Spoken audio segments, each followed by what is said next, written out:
lorsque nous prenons la question du régime indemnitaire, cette question-là a été agitée depuis 2012. Et c'est le gouvernement de Macky Sall qui nous avait dit eux-mêmes avoir constaté le déséquilibre, la désarticulation du régime indemnitaire sénégalais.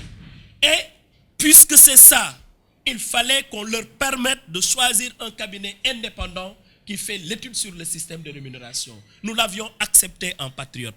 Ce cabinet a livré les résultats.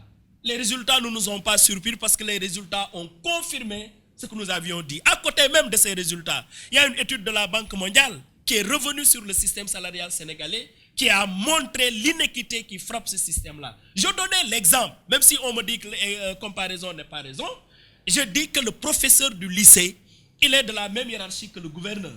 Il est de la même hiérarchie que le préfet, il est de la même hiérarchie que le magistrat. J'ai constaté que par rapport au système salarial, le jeune magistrat qui vient de se mettre en fonction, il peut payer 4 professeurs qui ont plafonné dans le moyen secondaire. C'est inacceptable, camarades.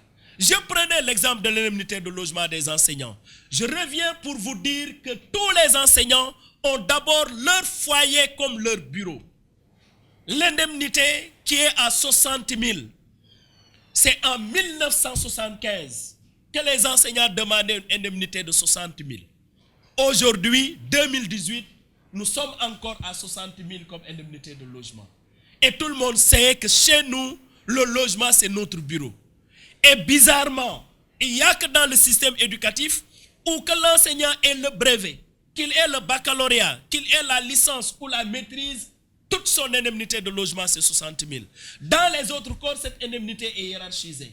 Si vous avez le brevet, vous commencez par 75 000. Nous avons noté aussi que le gouvernement a commencé la politique d'intimidation à l'endroit des enseignants à travers un texte qu'il a pris déjà, qu'il envoie au niveau des chefs d'établissement pour faire le pointage.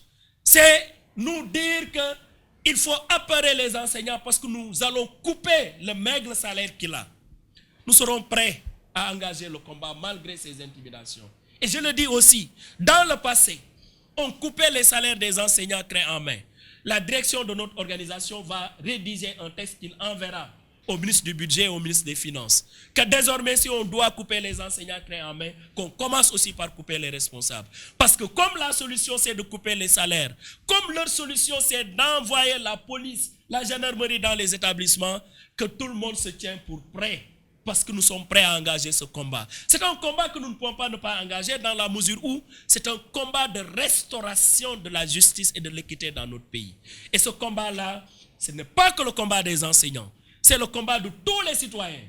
Ce combat-là, nous devons le porter avec la société civile. Ce combat-là, nous devons le porter à travers un débat sain.